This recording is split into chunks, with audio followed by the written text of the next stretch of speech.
Jeedimetla Balanagar DCP కార్యాలయంలో Medchal DCP Koti Reddy media సమావేశాన్ని Jeedimetla police station పరిధి గాజుల రామారంలో జరిగిన కాల్పుల ఘటనలో నిందితులను మీడియా ముందు ప్రవేశపెట్టిన పోలీసులు ఈ నెల 27వ తారీఖు అర్ధరాత్రి గాజుల రామారం ఎల్ఎన్ బార్ సమీపంలో జరిగిన గొడవలో ముఖ్య నిందితుడు నరేష్ ఆదేశాలతో కాల్పులు జరిపిన అనుచరుడు శివ నరేష్ తో పాటు మరో 14 మంది మొత్తం 15 మంది నిందితులను పట్టుకున్నామని వారి వద్ద నుండి ఒక ఇల్లీగల్ దేశీయ తుపాకీ 87 రౌండ్ల బుల్లెట్ 3 కార్లు ఒక ద్విచక్ర వాహనం స్వాధీనపరుచుకున్నామని తెలిపారు.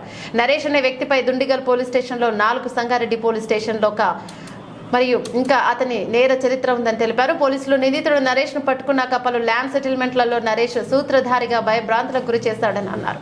మరికొందరు నరేష్ పై పోలీసులకు ఫిర్యాదు చేశారని తెలిపారు. గాజుల రామారం దగ్గర జరిగిన కాల్పుల ఘటనలో 2 రౌండ్లు కాల్పులు జరిపారని అతనికి సహకరించిన వారిని కూడా అదుపులోకి తీసుకుని విచారించారని నెల రోజుల క్రితం బీహార్ నుండి దొంగతనంగా తుపాకీతో పాటు 100 బుల్లెట్లు కొనుగోలు చేశారని తెలిపారు.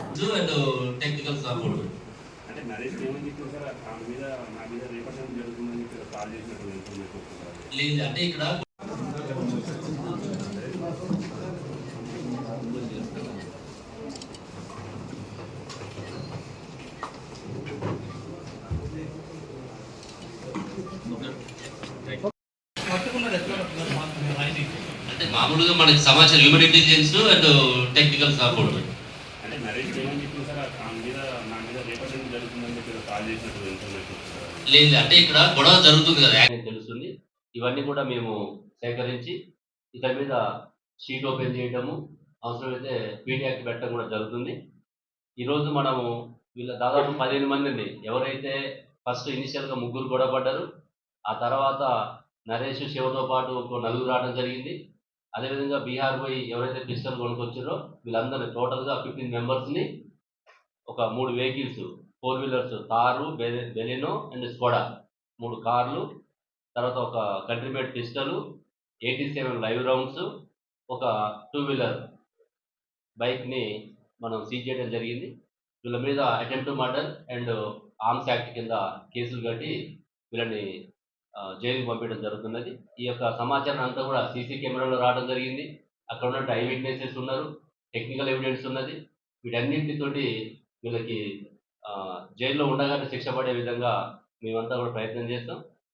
ఈ నరేష్ లాంటి వ్యక్తుల మీద చాలా కంప్లైంట్స్ వస్తున్నాయి. గత కొద్ది రోజులుగా చూస్తే తను ఇన్సిడెంట్ జరిగిన తర్వాత చూస్తే చాలామంది బయటకు వచ్చి చెప్తున్నారు. అంటే అంతకుముందు కొంతమంది భయపడి చెప్పలేకపోవచ్చు, కొంతమంది చెప్పిన తర్వాత కూడా యాక్షన్ తీసుకొని ఉండకపోవచ్చు.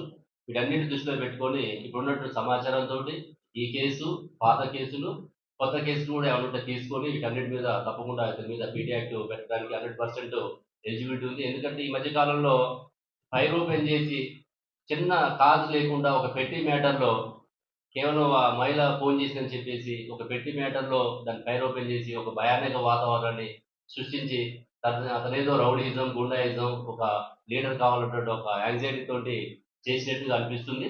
కాబట్టి ఇట్లాంటి వాళ్ళని మనం సమాజంలో ఎలో చేస్తే కామన్ మ్యాన్కి చాలా ఇబ్బంది అవుతుంది. కాబట్టి తప్పకుండా ఇతన్ని జైల్లో ఉండే విధంగా, శిక్షలు పడే విధంగా చేస్తామని చెప్పేసి మీకు తెలియజేస్తాం. ఇలా 28, 29 ఇంటర్వ్యూనింగ్ నైట్లో జీడిమెట్ట పోలీస్ స్టేషన్ పరిధిలో ఉన్నటువంటి ఎల్ఎన్ బార్ దగ్గర, బార్ అండ్ రెస్టారెంట్ దగ్గర జరిగినటువంటి గొడవలో దాదాపు 15 మంది నేరస్తుల్ని అదుపులోకి తీసుకొని ఈరోజు వాళ్ళని రిమాండ్కి పంపించడం జరుగుతుంది. ఇందులో వివరాలు చూస్తే పూర్ణిమ, అజయ్ చంద్ర అండ్ గౌతమ్ వీళ్ళు 3 కూడా మల్లంపేట నుంచి గాజుల రామారంలో వెళ్తున్న క్రమంలో వాళ్ళ బైక్ పెట్రోల్ అయిపోవడంతో ఆ ఎల్ఎన్ బార్ దగ్గర ఉన్నటువంటి వెహికల్లో పెట్రోల్ తీసుకునేటువంటి క్రమంలో ఆ బార్ సంబంధించిన వాళ్ళు చూడడం, అడ్డగించిన క్రమంలో వీళ్ళు తిరగబడి వాళ్ళ మీద గొడవ పడటం.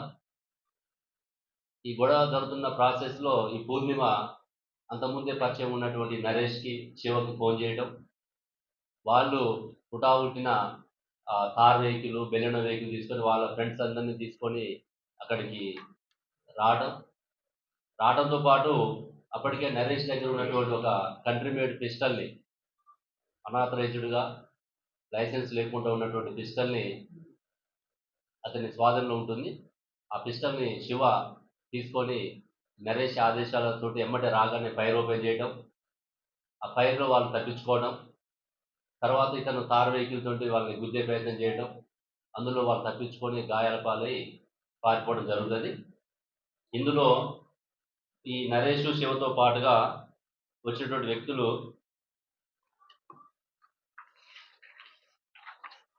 సోహెల్, శాంసన్, నరేందర్ మరియు ఉజ్వల్ వీళ్ళందరూ కూడా బెలూన్ వెహికల్ రావడం జరిగింది.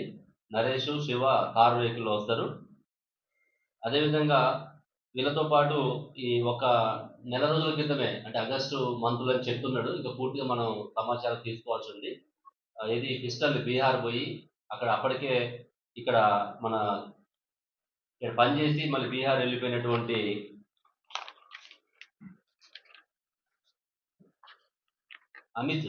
అమిత్ సాయంతో వీళ్ళ ఫ్రెండ్స్ నరేష్ యొక్క ఫ్రెండ్స్ ఎవరైతే ఉన్నారో సమీర్, బుగ్గప్ప, కరణ్, జగ్గు వీళ్ళతో కలిసి బీహార్ వెళ్ళి అమిత్ సాయంతో ఒక కంట్రీమేట్ పిస్టల్ని ఒక 100 లైవ్ రౌండ్స్ని తీసుకొచ్చుకోవడం జరుగుతుంది.